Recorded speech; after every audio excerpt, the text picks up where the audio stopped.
Accepting cards should be part of my cost as the business owner. What is the most fair, ethical way to handle this? Should you make sure that everybody pays a little bit more so that some of your customers can get reward points? No. Yeah. You should charge a little bit more for the people that use a credit card. Yep. Because they're getting the reward points, and the people that are paying with cash, check, or ACH are not. Welcome to the Self-Storage Insight Podcast. Today, I'm going to have James Shepherd on the podcast with me, and we are going to talk about implementing programs to pass your credit card processing fees to your tenants. This has been such a hot topic in self-storage lately, with people having so many questions and concerns about these programs, and there's just a lot of misinformation. And so today on the podcast, I'm hoping to clarify some of the differences in the programs that you can offer at your facility that would allow you to compliantly pass the fees for your credit card processing to your tenants without causing friction in your business and hurting your revenue. So hopefully you enjoy this episode of the Self-Storage Insight Podcast. Hey everybody, welcome to the Self-Storage Insight Podcast. I'm Ben Shirey. I'm back to host another episode of the podcast. So super excited, joined by James Shepherd today. James, thank you for joining me on the podcast today. Great to be back. I hosted it for a little while, so I kind of, I got a little... Just bouncing back and forth on rolls. Yeah, so fun. Awesome. So very excited to have you on today. The reason for bringing you onto the show is there has been just so much confusion in self-storage around credit card processing fees. And so just, if you don't mind, kind of to set the stage, give us a little bit of your background around credit card processing experience, and just kind of, how you got into that industry and a little bit of your background on that. Yeah, sure. So I've been in the payments industry for about 20 years now, which is crazy. That's like a long time. But yeah, so a couple of decades, and done a lot of work with a lot of large processing companies on the consulting side. I've owned 3 different payment processing companies. And so then what I've done is I'm also a part owner in CC Storage. So I've kind of looked at a lot of different software companies and helped them establish the payment processing piece because it is super confusing. And so by doing that consulting, what happened was probably about 12 years ago, somebody reached out to me and they're like, hey, we have this new thing. We can pass the cost of payment processing fees onto the customer. And my initial reaction was like, that is a horrible idea. Like, why would you do that? You're going to make people upset. They're going to cancel. This is a really bad idea. In fact, I even made a video on my YouTube channel specifically about how bad this idea was. Okay. Awesome. I left it up just to prove to people that I'm wrong a lot as well. Yeah. And then what happened was about maybe 6 months later, I kept hearing more and more about it. And I was like, I need to go talk to people about this. So I went out, talked to business owners about it. Long story short, I ended up becoming a huge fan of this as not just being like a gimmicky way to make money or save money for the business, but actually as a better consumer experience. So I became kind of a champion for that. Some people would credit me with the term dual pricing, with some of these other things, and so really push that in the ISO community with people that sell payment processing services. And then again, now more recently, working with software companies like CC Storage to make sure that it's done in a way that's not only compliant, but again, also in a way that's a good customer experience, which I care a lot about. For sure, yeah, and again, it is a complex thing, and so it's just one of those things. If you're not deep into the industry, you don't really understand, and so you hear a lot of these words like dual pricing. Nobody really even understands in self-storage what that means. Or you'll hear terms like surcharging or cash discounting. And then kind of like one of the confusions that I always see, and again, I talk to self-storage business owners all of the time, operators that are like, this is interesting, but it feels like I can't probably do this, or there's a lot of confusion around what can we do, what can't we do, what concerns should we have about these types of programs. So, one of CC Storage's competitors also released a surcharging option, right? And so it has been a growing trend that CC Storage kind of started, right? This wasn't a thing until a few years ago when we kind of brought that to market in self-storage. But the reason for bringing you on, I did want to provide some clarity around these different types of programs and just make sure that people start to understand, what can you do, what can't you do, what should you feel comfortable with, and to go over some of those things. So if you don't mind, if we could start with surcharging versus dual pricing. Most of my audience would think this is the same thing. Very much not. What's different? So, all right. So number one, let's zoom out first. Let's talk about what's really important here. What's really important is transparency and no surprise for the consumer. Okay. So when you think about these programs, what a lot of people are concerned with is customer experience, and then they're concerned with compliance. Compliance with the law, compliance with consumer protection laws, compliance with Visa rules. So there's these two things. But what's interesting is both of these two things really are the same. And what I mean by that is if you create a program that does not surprise the customer and is fully transparent, most likely you're in a good compliance state. Right? When you do things that are surprising the customer, for instance, having a surcharge that gets tacked on at the end of the process when they finally go to pay with their card and they thought it was going to be $100. Yeah. And then it's not, it's $103. They don't like that. That's not a good experience, right? So the idea is that transparency throughout, so there's no surprise. I personally know the guy at Visa who made these rules. And I've talked to him at length. We've had long debates about this. We disagree on a lot of things. We agree on some. But what it comes down to for Visa, what they care about is their brand reputation. When somebody uses the card, they don't want them to have a bad experience. And that's why, frankly, they hate surcharging so much. As an example, Visa just in the last, maybe 14 months ago, they put a cap on surcharging, right, of 3%.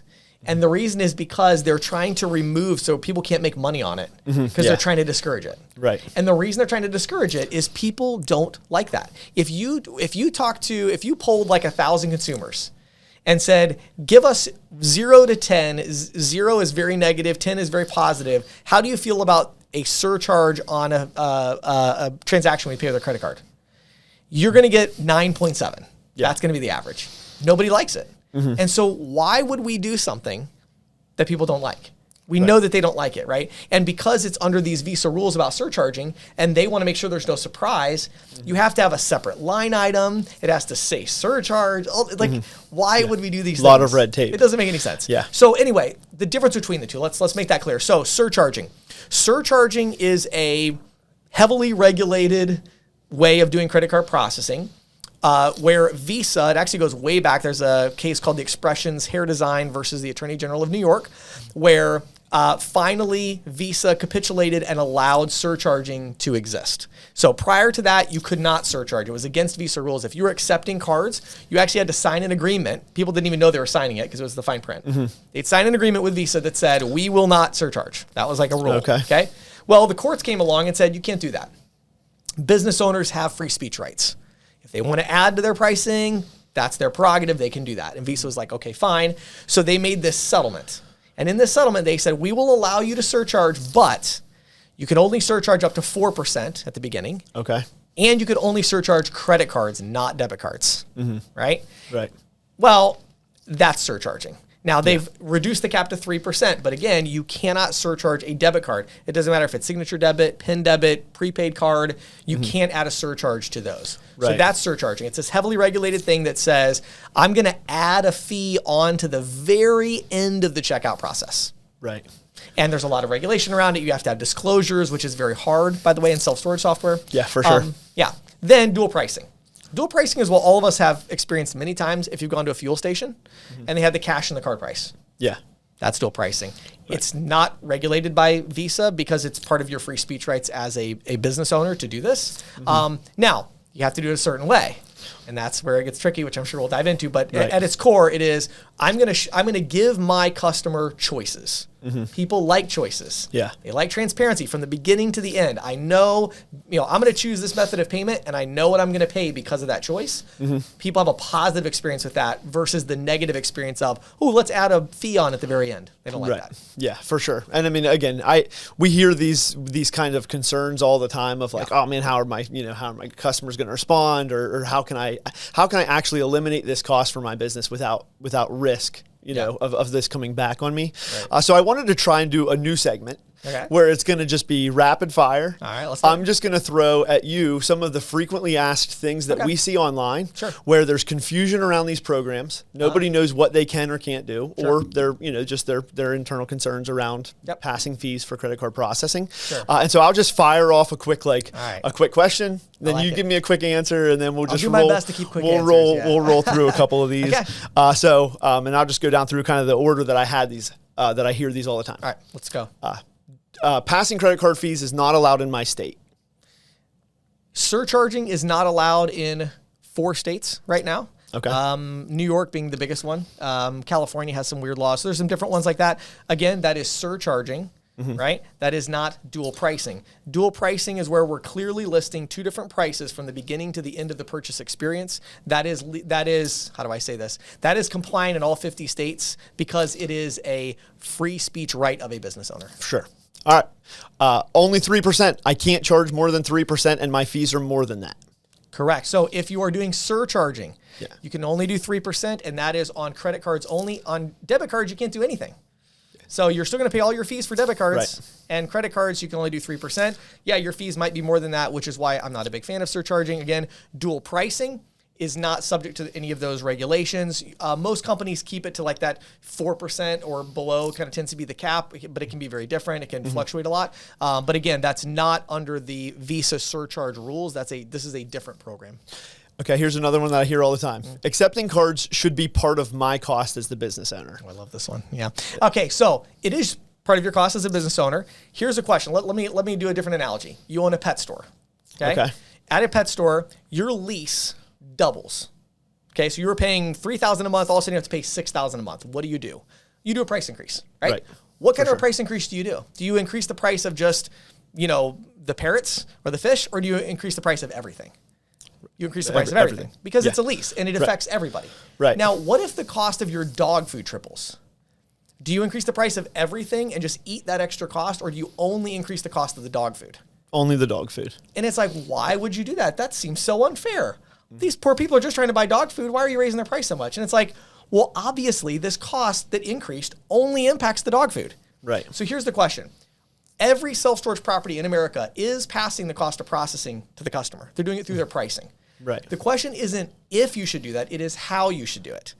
Now, this credit card processing, it's a cost that goes up. It's gone up every year for 10 years straight, right? So what is the most fair, ethical way to handle this? Should you make sure that everybody pays a little bit more so that some of your customers can get reward points? No. Yeah. You should charge a little bit more for the people that use a credit card because they're getting the reward points, and the people that are paying with cash, check, or ACH are not. So they should pay less. So when I look at this, it's not like this money grab or this like, oh, I can trick my customers into paying my processing fees. It's not that at all. It's literally, I want to provide the best experience, and I want to give my tenants choice. And this is how you do that. Yeah, awesome. That one got a little bit longer. Sorry. No. I can't do a quick answer to that one. I'm too passionate about that. No, that's okay. All right, what if my customers push back? So what I will tell you is, number one, the data suggests that they won't. Okay. That's number one. Now, again, if you say, again, very different programs here. If we're saying, hey, I want to do a surcharge where at the very end of the process, I want to tack on a fee that people didn't realize was going to be there, is there going to be pushback? Yes. However, even there, 3% is about the average. So if you do 100 transactions, 3 people are going to have an issue with that. It is going to create a somewhat negative experience there. The data kind of backs that up. With dual pricing, where people from the beginning of the process see it, and again, you would know more than I would. You have more data on with CC storage, but even in the self-storage industry, we just have not seen that. Right. There's just not pushback. So Yeah. if the customer does pushback, what I will tell you is almost always it is because of poor communication of the facility owner to the tenant. People say, well, why is there a difference in price? And they say, well, we just want to charge more to cover our credit card fees. That's not, no. What you say is the cost of accepting cards keeps going up. And so we were going to have to raise our price for everybody, but we didn't think that was fair. So instead, we implemented a small difference between our ACH and card price so that we could cover that difference. Yeah. When you say it that way, people are like, okay, fine, and they pay it, and there's no issue. Okay. Yeah. And then the last one is it feels illegal or risky. Yeah, sure. So number one, it is actually risky to do this without experts helping you. Yeah, I actually don't advise that people do this. And the reason I say that, I mean, literally in the last 12 months, the amount of like laws and regulations and things that have changed around this thing is like crazy. And it's always in flux. I mean, there was a big thing, President Trump recently talking about junk fees. And there was a lot of, I was following that like super close because it was really close to having some additional regulations there. It didn't happen. Yeah. But the idea here is be very careful. You need to make sure you are with a payment processing provider or software company with payments that deeply understands this. This is one of the reasons CC Storage has been really successful because, again, our DNA is payments. So we understand this stuff. Like I said, I'm tied in really tight with Visa and all these people. So we're making sure that what we're doing is compliant. And again, I don't have any reason to say our competitors are not. But again, I think the issue there is we have to be very cautious and careful. If you're saying like, yeah, I think I'm just going to add some fee because I found a way in the software that I could just somehow do that on my own. Yeah. Don't do that. And we hear that all the time. It's like, unless you're going to research all the consumer protection laws and all the Supreme Court cases and Visa rules, I don't think you're going to do that as a self-storage property owner. I hope you have better things to do with your time. If you're not going to do that, don't do this on your own. Work with somebody that understands it. Yeah, absolutely. And then, yeah, I guess shifting away from that, and again, that was just an attempt segment to see how that would go. I don't think my answers were as short as they should have been for rapid fire, really but I did fast, my best. But no, that's fun. What is I guess, seeing this in other industries, we saw this coming into self-storage. We knew this was going to gain traction. It's just been rapidly growing since 2017 or 2016, whenever we could start to do this kind of program. Why do you feel that it's growing why do you think it's gaining so much traction so quickly and even continuing to scale in 2026, 10 years later? It surprises me so much in terms of it doesn't surprise me much now, I guess, but when I first saw it, if you would have told me that, for instance, restaurants would be big into this, I'd be like, you got to be kidding me. That's never going to work in a restaurant or whatever. I have yet to find the industry where it just doesn't work, And I think the reason that it's catching on is everybody's interests are aligned with this program. So in other words, businesses are saving an enormous amount of money, or in this case, you would say they're generating a lot of extra revenue that's offsetting a cost, right? Yeah. So economically, it's like a huge incentive to do that. Then consumers actually enjoy having choices. So they don't care. So it's not impacting that at all. It's actually more transparent for them. And then meanwhile, companies like ours are able to do these unique business models where we're able to say, hey, we'll just give our software away for free, right? Because we know we're going to make some money on the payment side. And so I think it's like everybody's interests are aligned. The software company, the payment processing side, the property owner, the consumer. Everybody is like benefiting from this. And so when you have something like that, it just takes off like a rocket ship. Yeah. And I mean, we've definitely seen that in self-storage. Again, it's in, if you're in a bunch of the forums and I follow a bunch of those, a bunch of Facebook groups and different things. And I mean, it has just been over the last year, it has been such a hot topic of conversation. And I mean, there's just still, it is almost frustrating to see because it's like so much confusion. There's so much misinformation. So I guess, and going back to what you said earlier, and making sure you're working with somebody that actually understands the regulations and understands these programs, because you will very quickly find yourself listening to people who are telling you their opinions on Facebook. And so that's always one of my concerns with some of these programs is there's enough fake information or misinformation available right now that you can almost talk yourself into doing something the wrong way because you see it so often. Well, you can. And again, I think what's interesting is surcharging is actually an easier program from a compliance perspective to implement, right? Because there's all these really clear, regulations and rules around it. And so our competitors, I think, have gone in that direction. And I don't blame them. I think they've gone in that direction because it's like they want to do something that's like, this is exactly how to do surcharge. But the problem with that program is it doesn't actually offset all of the cost. Right. And so it's not as nearly as beneficial, and it creates a negative customer experience. Yeah. Right. And so to me, I'm like, okay, not as much benefit, negative experience to the customer. It's like, why would you do that? So it's like, I get it because again, it's easier in that way from a compliance perspective. But I think when you look at, no, we want to do consumer disclosure in a way that's transparent, that's honest, that provides a great experience for them. And again, that's more economically beneficial to everybody involved. Dual pricing just is massively better. Yeah, and again, a lot of that just comes from them not understanding exactly what they're trying to get into, except they're hearing the complaints from the businesses they're working with that are saying, hey, how are other people doing this? And I want to eliminate this cost because there is a lot of upside. I mean, if you talk about taking your expense costs and you're saying this month I could actually be 4% more profitable on my bottom line, that's a huge evaluation boost for your business. And so again, it's just a growing program that is the thing that surprised me, Ben, is not surprised me, I guess, but it's been super interesting is the size of property.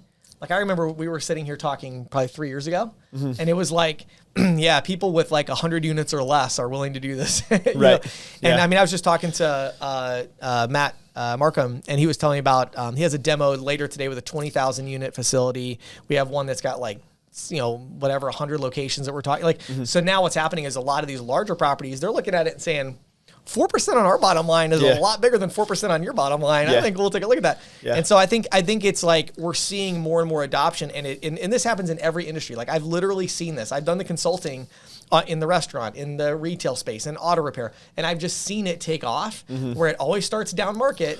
And then all that market are like, oh, these stupid small operators that are passing the cost of processing, like they're going to lose their, they're going to lose their tenants. And it's like, no.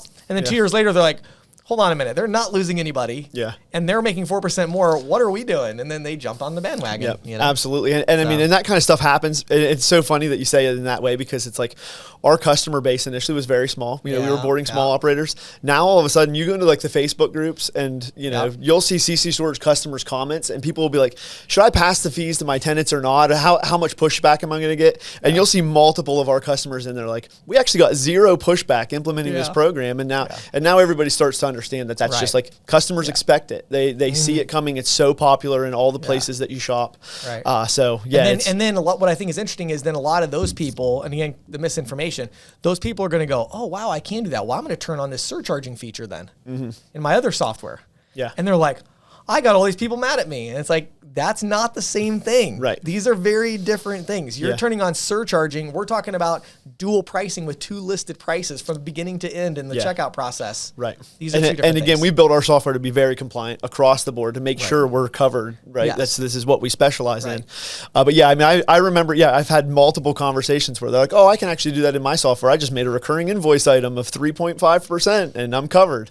And it's like, it's like you're not. You can do that. You know, but yeah, and I always enjoy talking to business owners about that, because it's interesting. Like when you actually ask them some of the questions about like, how are you, you know, when you did that, did you take into consideration this particular consumer protection law? You know, did you review the surcharge rules from Visa? You know, and they're like, what's that? You know, it's like, okay, if you don't know what that is, please don't do that on your own. Right. You know, so. Yeah. And again, coming back to, you know, in self-storage specifically, for so long, there's very little regulation in self-storage. And so a lot of these operators just don't understand how heavily regulated payments are. Right. Because it's like this massive market that everybody has their eyes on versus self-storage kind of just flying below the radar and very unregulated. So definitely make sure you're checking into those things. If you're going to try and implement a program like this on your own, we wish you the best of luck. But, at some point, you definitely want to work with somebody that knows what they're doing. So awesome. Yeah, as far as that goes, I mean, I think that was the main questions that I've been seeing that are being asked all the time. Any final thoughts in terms of somebody that's interested in exploring one of these programs, but maybe they don't want to commit to it? What's kind of your thoughts on like an implementation strategy? Yeah, sure. Again, I think what this all comes down to is, number one, we got to start with the end user experience. We got to start there. I would not, you know, personally, if I was a self-storage property owner, I would not be willing to implement surcharging. I just wouldn't do it. And the reason is because, again, the economic benefit to you is going to be pretty small. And the reason I say that is, in the self-storage industry in particular, from a payments perspective, there's a lot of debit card use. So if you're running, you know, let's say you have, 1,000 units, probably, and you're running all card payments, probably 500 of those are debit, like 50% or more. Right. Well, on that 50%, you're not going to save any money. On the credit card side, yes, you're going to get that 3%, right? But then the question is going to be, how much friction are you going to add to this process? And again, it gives this like slight negative experience to the customer. It's not like this horrible thing, but it's just, it is a negative. And when you give them that negative experience, they associate that negative emotion with your facility. So I think surcharging, in my opinion, again, some of our competitors have this. Good for them. It is, the ones I've seen, it's like they're doing their best to stay compliant. Most of the ones I've seen, the larger ones, are compliant. Yeah. I don't have an issue with that. My issue is customer experience is not there, right? Saying, okay, wait a minute, we can do dual pricing again. If you look at that, again, make sure you have the right structure in place. It has to be compliant. You have to make sure you're providing that good customer experience, and those two things do go together. Yeah. That's what you know, because like, I'll give you another good example of this. People that are worried about the risk, what they may not understand is this. There's no like police force or army that is like checking your website to see if you're compliant. Okay. Like that doesn't, you know, that doesn't exist. Right. And they have better things to do. Right. So it's like, well, wait, what is the real risk? Well, the real risk is a complaint. Yeah. What happens is you get somebody that rents a unit from you, and then they get their bill on their credit card and they got charged 3% extra. What are they going to do? They're going to go back to their bank and they're going to say, hey, this company ripped me off. Right? The bank then initiates a complaint to Visa. That's how this works. Or MasterCard or Discover. That's how this actually works. They create this complaint. Then the people at Visa, MasterCard, they use AI and everything else. They research you and they go in and see what is this checkout experience. That's how this actually happens, right? Yeah. And so it's important for people to understand, like that's, when you talk about the risk, that is the real risk, right? So then you're like, okay, so what's important here? What's important is that you have a system that people don't complain about. Right. Yeah. So, right, because you're like, well, my system is compliant. Good. Visa's still not going to be super happy with you that they're getting complaints from people that feel surprised by the fee. Absolutely. Yeah. And again, remember, the card brands hate surcharging so much, they literally went to the Supreme Court to fight this. They went all the way to the Supreme Court. Yeah. And they lost. And they were ticked about it. Yeah. That's how much they hate surcharging, right? So it's like, do you want to go down that road? Maybe. I don't know. I'm more on like, let's do dual pricing. It's been around for like, again, as long as fuel stations have been doing cash and card price for the last 70 years or something. Yeah. It's been around. Consumers totally understand it. They accept it. They don't have the pushback. There's no negative kind of correlation with it. To me, that's a much better approach than surcharging. So that's my take. Awesome. Well, hey, I appreciate all your insights. I mean, we could go on for a really long time talking about some of the different ins and outs of these programs. If somebody wanted to find out more information, we do have information on ccstorage.com. There are some ebooks that you've written around these programs and some that I've done as well. So definitely appreciate your time and jumping on here and hopefully clarifying some of the differences in these programs and some of the holdups that owners and operators are running into when they implement them. So. Always a pleasure to be on. Thanks, Ben. Thank you guys for joining us on the podcast today. This episode of the Self Storage Insight podcast was brought to you by CC Storage. Check out ccstorage.com to learn how you can implement self-storage management software at no cost to your business.